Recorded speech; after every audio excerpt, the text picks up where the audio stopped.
Welcome back to my channel. কেমন আছো? আশা করি ভালো আছো। আমি কিন্তু খুব ভালো আছি। আর কার্তিক পুজো কিন্তু চলেই এসেছে। তো কার্তিক পুজো নিয়ে নতুন ব্লগ চলে আসছে। তোমরা শুধু অপেক্ষায় থাকো, দেখতে থাকো, পাশে থাকো। আমার পেজে নতুন হলে পেজটা সাবস্ক্রাইব করে দিও নতুন নতুন ভিডিও দেখার জন্য। তো কার্তিক পুজো চলে এসেছে, এখন পুরো ব্লগটা কিন্তু কার্তিক পুজো নিয়েই হবে। তো তোমরা সাথে থাকো, পাশে থাকো, দেখতে থাকো। আর কার্তিক পুজো কিরকম হয়, তো আশা করি কার্তিক পুজোটা কেমন হবে সেটা এখনো বলতে পারছি না তোমাদের সাথে। সেটা কার্তিক পুজোর দিনটাতেই ঠিক জানতে পারবে ভিডিওটা আপলোড করার পরে, যে কার্তিক পুজোটা কেমন হয়েছে, কীভাবে করলাম। তো তোমরা কেমন আছো? আশা করি ভালো আছো। কমেন্ট করে জানিও যে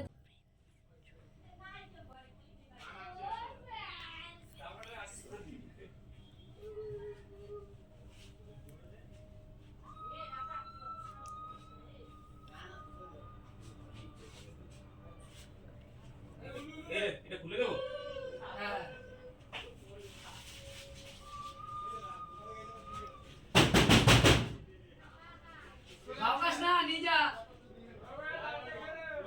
তো দেখো আমার বাড়িতে কিন্তু কার্তিক পড়েই গেছে, আর আমি কিন্তু কার্তিক বরণ করে ঘরে নিয়ে চলে আসলাম। কার্তিকটা ঘরে নিয়ে এসে সেটা তোমাদেরকে দেখানো হয়নি। তো দেখো আমি কার্তিক ঘরে রেখে আমি কিন্তু ওই যে ধূপকাঠি মোমবাতি যেটা দিয়েছিল সেটা কিন্তু আমি ঘরে জ্বালিয়ে রেখেছি। আর এটা কিন্তু আমার গেল বছরের কার্তিক। আর আমার কিন্তু প্রত্যেক বছরেই আমি যতবারই পুজো দিই না কেন ততবারই কেউ না কেউ একটা করে কার্তিক ফেলেই যায় প্রত্যেকটা বছর। তো আমার পুজো দেওয়ার সেরকম কোনো ইচ্ছে ছিল না, তারপরেও যখন ফেলে গেছে এখন পুজো না দিলেও হয় না। তো আমি পুজো সেরকম বড় করে দিইনি, ছোটোখাটো করেই পুজোটা দিয়েছি। যেহেতু কার্তিকটা আমার প্রত্যেক বছর ফেলে যায়, প্রত্যেক বছর আমাকে পুজো দিতে হয়। আর এখানে দেখো আমার গত বছরের কার্তিক, আর মুখটা দেখো গত বছরের কার্তিকের কেমন হয়ে গেছে। স্বাভাবিক, একজন যখন থাকে সে যখন চলে যাওয়ার সময় হয় তখন তার মুখটা এরকমই হয়ে যায়, স্বাভাবিক, সবারই হয় এটা। তো এটা দেখো ছোটো কার্তিক, আমি কিন্তু এই কার্তিকটা সরিয়ে দিয়েছি বড় কার্তিকটা। আর এটা কিন্তু ছোটো কার্তিককে আমি আসনে বসিয়ে নিয়ে আমি কিন্তু পুজোর সব জোগাড় করে নিয়েছি। আর আমি কিন্তু পুজোয় বসে গেছি। পুজো কিন্তু আমিই করেছি, আমি কিন্তু কোনো ঠাকুরমশাই দিয়ে করাইনি। কারণ হচ্ছে ঠাকুরমশাই দিয়ে আমি 1 বছর করেছিলাম সামথিং। এখানে দেখো মা লক্ষ্মী রয়েছে, আর এখানে দেখো এটা আমার গোসাই রয়েছে, আর এখানে দেখো হরিচাঁদ শান্তিমাতা রয়েছে। আর এখানে দেখো গোপালচাঁদ ঠাকুর রয়েছে।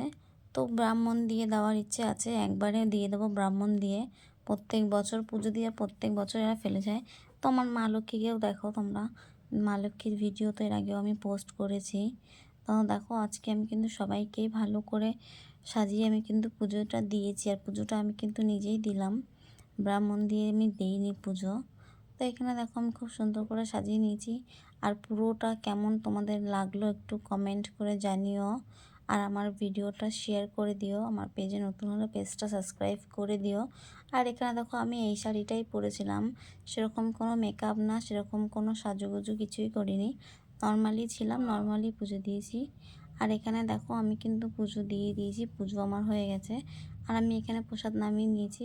আর এটা দেখো আমার কিন্তু সেই আগের কার্তিকটাই, আমি এখানে ভালো করে সব সাজিয়ে নিয়ে আমি কিন্তু পুজো আমার হয়ে গেছে, আমি কিন্তু প্রসাদ নামিয়ে নিয়েছি।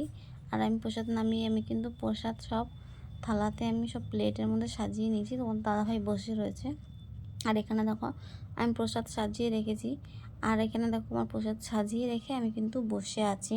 আর আমার পুরো ব্লগটা কেমন লাগলো কমেন্ট করে জানিও। আর এটা কিন্তু কার্তিক পুজোরই ছিল, আমি যেরকম পেরেছি সেরকমভাবেই পুজোটা দিয়েছি, অত বড় করেও আমি পুজোটা দিইনি।